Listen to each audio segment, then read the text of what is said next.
So this is our third day for the extra topics. It's actually the second topic out of this booklet. We did the one from Chapter 3 last day, the one on L'Hopital's rule, but this is the second one from the booklet, third one for the chapter. We're going to look at some things called improper integrals. These were integrals that we avoided in the actual AP course. We weren't supposed to do them because one of two things might have been happening, and I'm just going to kind of divide them into two types. Type 1 will be when the limits, the things on the integral sign, the little numbers that tell you where you're going to and from, when the limits go to infinity. So if you're asked to integrate out to forever, then we'll call that a type 1 improper integral.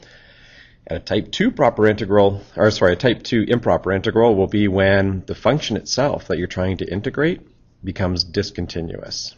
So the function, the thing you're trying to find the area underneath, goes silly, right? Maybe it goes to infinity or something like that, or has a hole in it.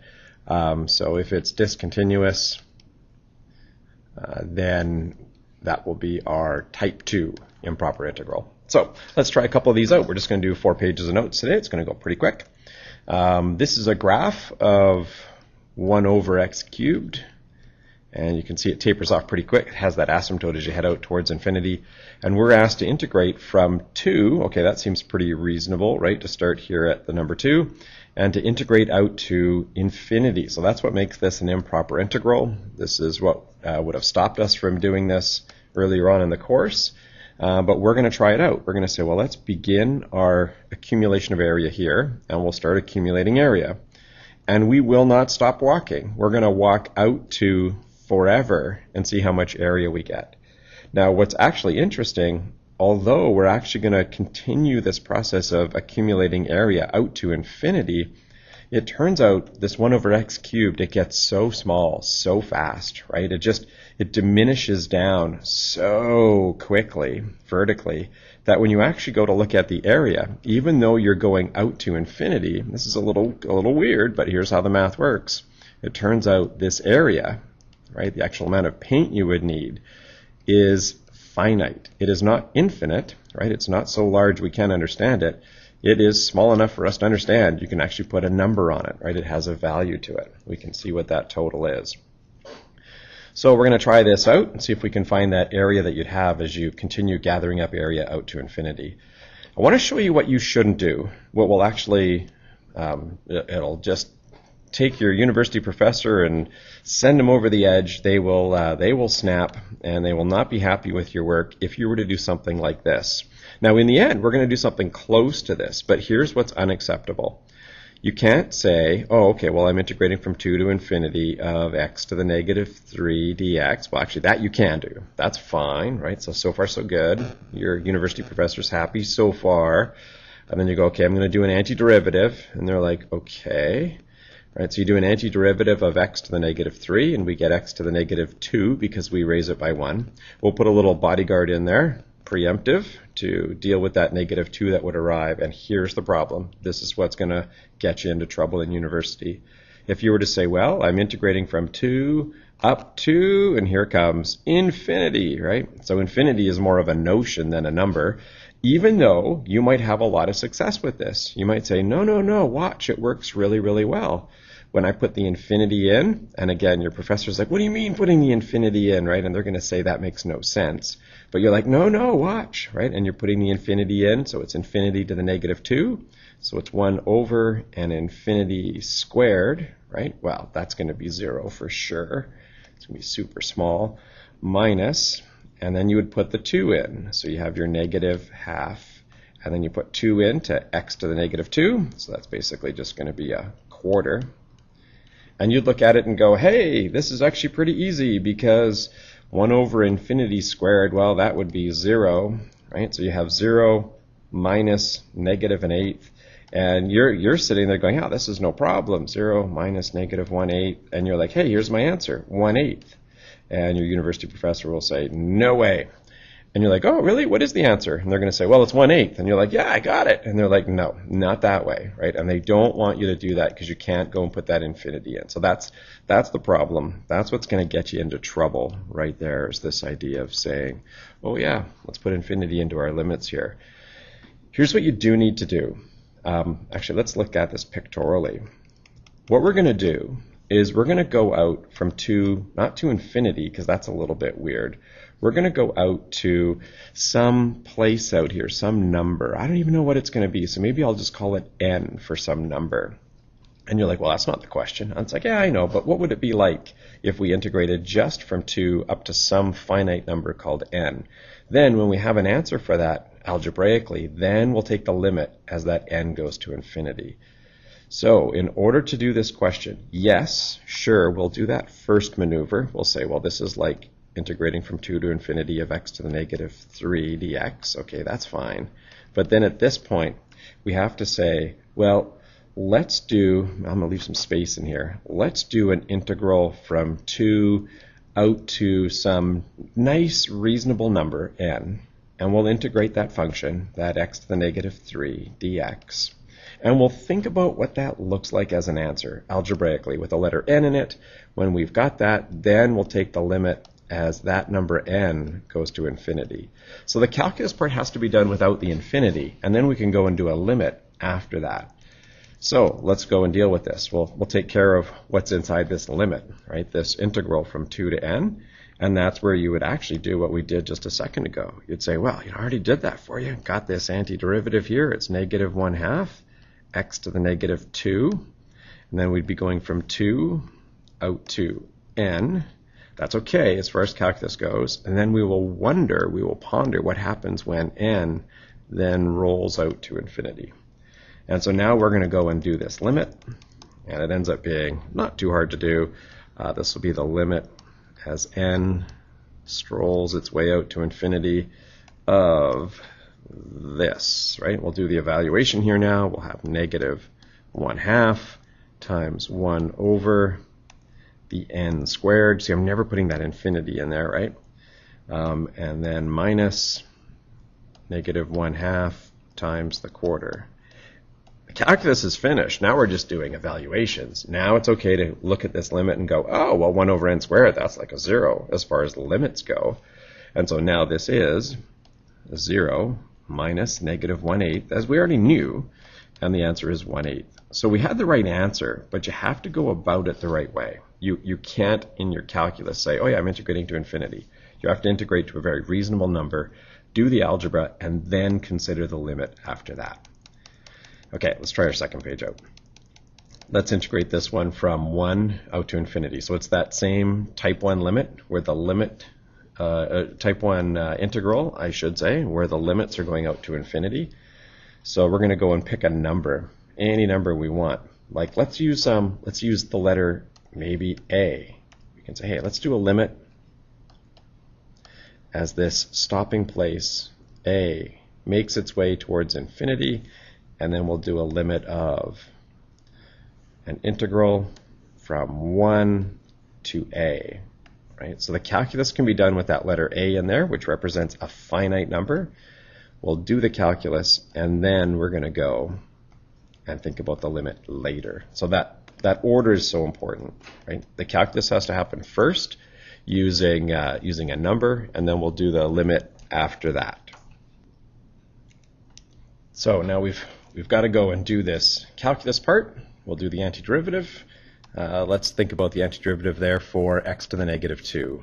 I just like to get the exponent right first. That's going to be 1 higher. That'll be x to the negative 1. There's no logarithms involved in that story there at all. I do need a little protective negative 1 bodyguard though. So when that negative 1 comes down from doing a derivative, things will look perfect. We're going to go and evaluate that from 1 out to some nice perfectly natural or normal number, some finite number a, and we'll do this limit then as the a strolls its way out to infinity. So the calculus is pretty much done. Now we're actually just doing some evaluation, so that's okay. We'll have negative 1 on top of an a, and then minus negative 1 on top of a 1. Oh, okay, that's pretty easy. That's actually just going to be plus 1 in the end there, isn't it? And then we'll think about what's this limit going to do when a heads to infinity. So now we can think about that 1 over a. When a goes to infinity, that first fraction heads to 0. And so basically here you have, in terms of just where things are going, you've got like a 0 plus a 1. So the answer to this one is a nice reasonable answer of 1. Right? It has a perfectly reasonable area to it, even though you're integrating out to infinity. Now, the fact that we actually got an answer is neat because we can throw a little vocabulary at this here. We can say this question that we're doing, this integral, right, this challenge of trying to find that area, we would say this integral is convergent. It headed towards one answer of 1 when we headed out to infinity. You know, if it has a reasonable answer, you can say, yeah, it's convergent. Let's try another one here. Another reciprocal. This one is just 1 over x. Okay, x to the negative 1. Okay, well, again, we'll pick some place to stop, right? Pick any letter you want. I don't know, maybe we'll do an integral from 1 to some stopping variable. Maybe s for where would you like to stop. Right? Actually, let me change the color on that just for some clarity. And then we'll do a limit as s makes its way to infinity. Okay, so that's how we deal with these type 1 improper integrals. And the thing that we're trying to integrate is actually x to the negative 1. Okay, that's a very special power. It's the only one that we don't do the power rule backwards on, and we actually do a logarithm. So this will end up being the natural log of x. For safety's sake, it's always good to throw some absolute value bars on that.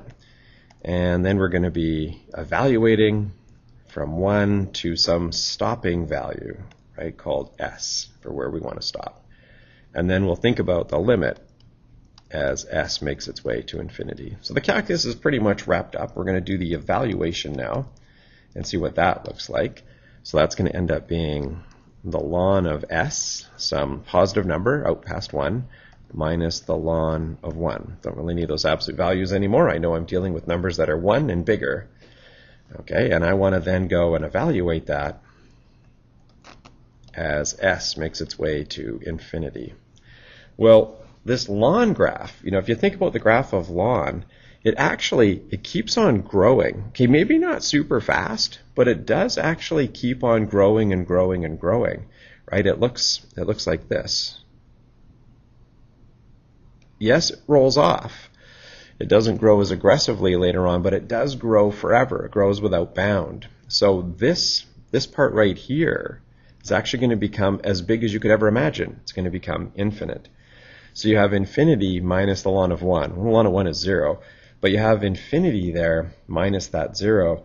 So this area never settles down. As you continue to walk, okay, looking at the original question was a 1 over x graph. Let's graph that.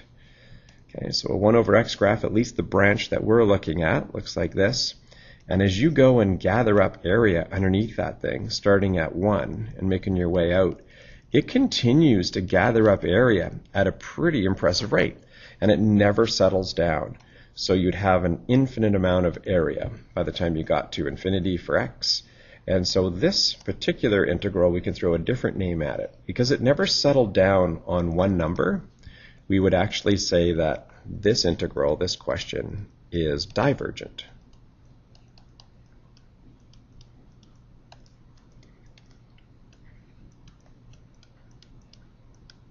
Right? It diverges away from anything nice and steady, anything finite.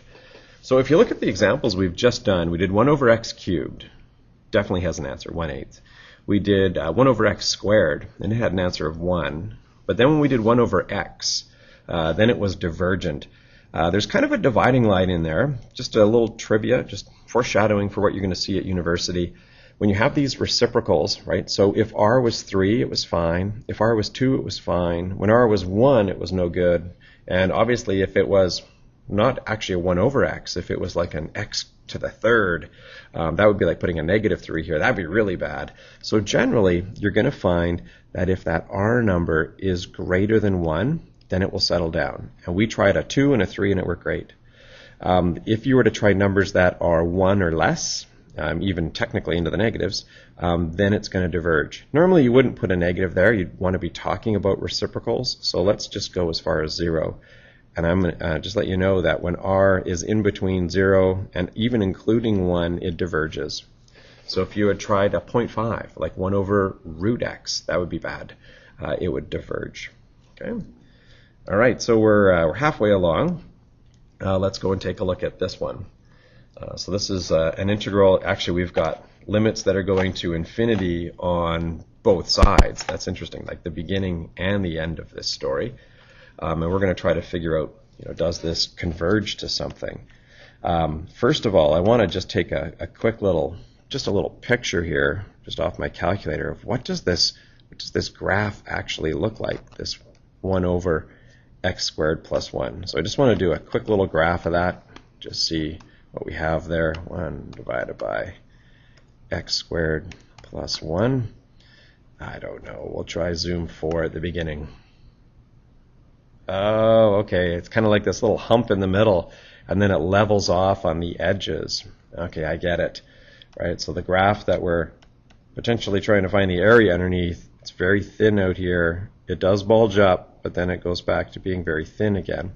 And we're going to see if we can go and find the area underneath here. And yeah, all the way out to infinity, I guess, on the edges. Okay, that's a little interesting. So what's the deal? Well, we're actually going to split this up. If it's okay, we're going to split this up as two separate integrals. An integral from minus infinity to some stopping number in the middle. Hey, you might as well use 0, but it doesn't have to be 0. We'll go with 0. We'll do that integral. And then we'll also add on the rest of this story. We'll integrate from 0 out to infinity. 1 over x squared plus 1. Now, that idea of splitting that up and saying, oh yeah, we'll just do two separate improper integrals. We've been splitting integrals up for a while, but I should tell you that you can't just go and do that for improper integrals and say, oh yeah, everything will be fine. So I'm going to say that, yeah, it's okay to put that little plus in there and split it up on one condition, as long as both of these answers exist, right? They have to both converge. So it's not okay to say, oh, well, one of them went to like minus infinity. The other went to infinity. So maybe that adds to 0. No, they both have to be numbers, and then you can add those numbers together. That's the only way that that's okay. So we've really got two separate questions. So I need to pick two separate stopping places. Like maybe out here I might pick some letter of the alphabet, like letter T for where we want to stop. And then here, maybe I'll pick like, I don't know, Q, some random letters of the alphabet. And so I'm going to do one question where I'm going to do the limit as t goes to minus infinity. And that'll be the limit of this integral. Now 1 over x squared plus 1 is one of the integrals we know. That's actually inverse tangent. Okay, tangent inside out. Okay, and then we're going to go and evaluate that from t all the way to 0. We're going to get that done, and it needs to be a number. And then we're going to go and look at this particular one. We'll try another limit out here. We're going to do the limit as q. That right-hand side stopping spot goes out to infinity. It's the same antiderivative, of course. We're going to have the inside-out tangent. And that one gets integrated from 0 to q. These both have to work independently and come up with answers before we can actually get this right. Now, you may or may not have a lot of experience with the inverse tan function. So I want to just show you what this inverse tan looks like. The original graph is up there on the left, on the upper part of your screen there. That's what we're integrating. But now that we've got this antiderivative, we're going to be using inside-out tangent. Man, what does that look like? Well, let's just go and take a look at what tangent looks like for a minute. Okay, if you were to graph tan x does something kind of like this. And it's got this spot here. We're at minus pi over 2. It dives down with an asymptote. And out here at pi over 2, it goes straight up with an asymptote as well. That's the graph for tangent. Well, that's very nice, but I want inverse tangent. So you'd have to rotate that around a 45-degree line to think about what inside-out tangent would do. What does that do? Okay, well, if you swizzle that around a 45-degree line, right, that's what we learned for finding inverse functions. You have to reflect them around a line like this. If you did that, you'd see that this graph actually goes like this. Now, we are not integrating this graph, right? We're actually integrating 1 over x squared plus 1, but this is the antiderivative to it. So here's where we're going to go and evaluate that antiderivative. We're going to stare at this graph here. So this graph actually would kind of peak here at pi over 2, and it would peak down here at negative pi over 2. Okay, those are the asymptotes that are out here and out there. Okay, well now I can do these limits. These limits actually make sense to me. We're going to be doing this limit of these inverse tangents here. So I've got the limit. Let's actually split this all up. We've got inverse tangent of 0, which is not a big problem there at all, right? If I do inverse tangent of 0, I actually get 0. Okay, so that's no problem. And then minus this limit where I do the inverse tangent as I go out towards minus infinity. Well, that says, hey, as you head this way to forever, where does this graph end up? And the answer is it ends up right there at minus pi over 2. So we're going to have 0 minus negative pi over 2. Okay, great. That's the first story. And it works. It has a very reasonable answer, pi over 2. And then the next story, this limit as q goes to infinity. Well, I have to put in the final value of q first. Okay, so that means we have to go all the way out to infinity on this graph and ask, well, where does this graph end up? And the answer is right there at pi over 2. So we would have, for this limit, pi over 2, and then minus the inverse tangent of 0, which is just 0. Okay, so you actually end up with pi over 2 plus pi over 2. They both work, okay? And that's important. Both of those sided improper integrals have to work in order for us to say, oh yeah, here's the answer. The area underneath that whole graph is pi, okay, from minus infinity out to infinity. Okay, that leaves us with one more page here. Okay, this is our last page of the day. Example 5. Whoa, those look like pretty reasonable limits. We're just going from 2 to 5, right? There's no worry with those numbers, no danger there. This is not a type 1 improper integral. The trouble, though, is this graph of 1 over the square root of x minus 2. That graph does actually have some weird stuff happening at the moment when x is equal to 2. So I'm just going to do a quick little graph of this function here so we can see it. Okay, and I'm kind of interested from 2 to 5, and this particular graph actually explodes. It has an asymptote out there at 2, and then it kind of settles down like that. And so this story says, oh yeah, but well, can you integrate from 2? And it's like, well, it's kind of awkward because I really should never be putting 2 into that function. But that's what makes it an improper integral, and that's why we're going to look at it. So you can probably guess how this game is going to play out.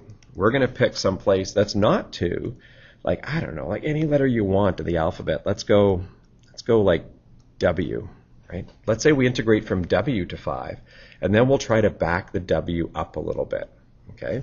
So it turns out you can't just say, oh yeah, this is no problem, you know, we're going to integrate from 2 to 5, and we're going to do this blob here, x minus 2 to the negative 1/2 dx. Yeah, that's true. That's fine. That's one way to write it. But the big issue, what makes this a type 2 improper integral, is this is not continuous at x is equal to 2.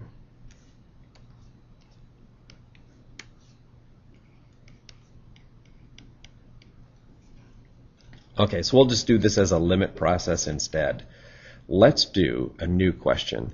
Let's do an integral of this x minus 2, a little blob there, to the negative 1/2.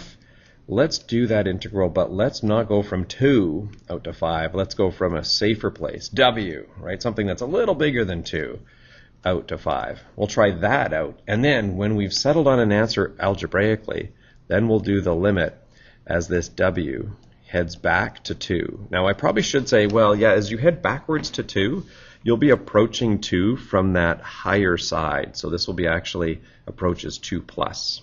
Okay. All right, here we go. Let's do the calculus first. We'll do an antiderivative, and then we'll think about the limit. So it's just like a blob with a power rule going on here. So my guess is I can probably take that exponent, which is negative 1/2, and just raise it by 1. So that'll be a half. I need a little bodyguard here, a little 2, I guess, to deal with that 1/2 that's going to crash the party. Thinking about the chain rule of the inside derivative, there's a 1. No, that's fine. This is good to go. Right? So there's my antiderivative. Okay, this is great. And we're going to go from W up to 5. And I didn't leave myself a lot of room there, so maybe I can cheat here a little bit, sneak that over a touch. And now we're going to do this limit. So, okay, imagine the limit as the W makes its way towards 2 on the high side. Now you might look at it and go, what's the big deal? Why don't we just go ahead and put 2 in? This thing's not even, undefined, this antiderivative. Yeah, but you're just not really supposed to do that. Right? You're supposed to split this out here as a limit, just kind of go from there. So putting in the values here, we're still kind of pondering this as a limit. W is heading towards 2 but high, and then the evaluation, okay, the 5 goes in, so 2 times 5 minus 2 to the 1/2, that's easy enough, no worries there, minus 2, and then the W, minus the 2, and we're square rooting that. Okay, so you start looking at that and you go, okay, well the first part there is just 2 root 3. This is great. And now what about this one? Well, we're taking a square root of something that's like a little bigger than 2 minus 2, but just barely bigger than 2. So this part right here is 0-ish, right? That's a horrible highlighting color. Let's try a different one here. So this part is kind of like 0, and we're taking a square root. You can take a square root of 0, so that's fine. We're going to have basically a 0 there. And you might say, hey, I didn't need the limit. I could have just put 0 in. No, that's not how the game works, right? This deal works where you pick an idea of a number like W, and then you do the calculus, and then you do the limit later. That's the only fair way to do these, even if you feel like you can put that infinity in or the 2 in. It has to be done this way. So this one is convergent, it has an answer, and it's actually just 2 root 3. All right, last one. Integrating from 0 to 3, this function 1 over x minus 1. Okay, it's kind of like the 1 over x graph, but it's been slid. It's been just a little transformation here. It's been translated to the side. So this graph, if you take a look at it, we're trying to go from 0 to 3, that's nice, but right at 1, we're going to see there's an issue there. At 1, there's an asymptote for this graph. Try it out on your graphing calculator if you like. The upper branch looks like this, and the lower branch looks, that was a bit of a miss here. We'll try that again. The lower branch looks like that. And we're trying to integrate from 0 all the way out to 3. Now this really is a 1 over x graph. It's going to have some issues. It's going to get out of control. There's going to be a lot of area there, like all piled up top there. And as we look at trying to go out to 3, that question can't be done. But then when you go from 0 to 3, there's kind of this mirrored image almost. It's not totally mirrored. It's missing a part. But there's this mirrored problem down there, and you might be thinking that, hey, maybe these two parts, maybe they could kind of cancel to some extent, like the troubling parts, like maybe that big infinite part here and that infinite part there could cancel. And maybe we can say it cancels out to 2 and then just integrate from 2 to 3, and the answer is no. You can't do that. There's a big issue there. So for starters, we already know this. Okay, so this is a no. This is a big, don't do this. Don't say, oh yeah, just do an antiderivative. You're going to get ln, absolute value. x minus 1. The absolute values are there to make sure things are safe, right? And then go ahead and put in a 0 and a 3, and then say, oh, sure is handy to have those absolute values, because I would have ln of 2, but then when I put the 0 in, minus ln of 1, that is totally wrong. Okay, that's an absolute fail. Those absolute value bars have to be both working or both not working, not one of each. You can't go through that discontinuity, so that is a no. Okay, and that is not the right answer. The only thing that you could do would be to try splitting this thing up into two separate improper integrals and then seeing if it works. Okay, it's the only thing to try. You could integrate from 0 to 1, this 1 over x minus 1 dx. Hopefully that works, and then integrate from 1 out to 3, 1 over x minus 1 dx. There's no opportunity to say, well, if I just stopped at 2, the 2 parts would cancel, and then we'll just do the little 2 to 3 part. That is not acceptable. You have to try these two integrals separately and see that they're both convergent, and then go from there. It turns out, when you treat this as two separate limit questions, you know, when you say, okay, well, how about for that first one, how about I integrate from 0 to some stopping place, maybe we'll call it q, and then we'll do a limit as q approaches 1, but from the low side. And we'll do that integral of 1 over x minus 1 dx. And then we'll go and stare at the idea of going not from 1 to 3, but maybe we'll go from, I don't know, like a w to 3, right? So we'll do a limit here from w out to 3. And we'll do a limit as w approaches 1, but from the high side. These would have to be done separately, and they would both have to work independently, and then we would add them together. And I got to tell you, here's what happens. This particular improper integral, it's a failure. And this one's also a failure. So this answer does not exist. It is divergent. I'll go like this, DNE. There's no answer to this question, even though you might go, no, I want to look at it where they cancel out for like a little bow tie kind of thing, and then there's just a little extra integral from 2 to 3. No, that is not acceptable. They have to work independently. So sometimes what you might think works geometrically actually doesn't. So just be careful with that. And those are improper integrals. What happens when either the function gets a little silly, like this one did, or maybe your limits for the integral go out to infinity. And we've got those two different types, and the solution is to use some limits.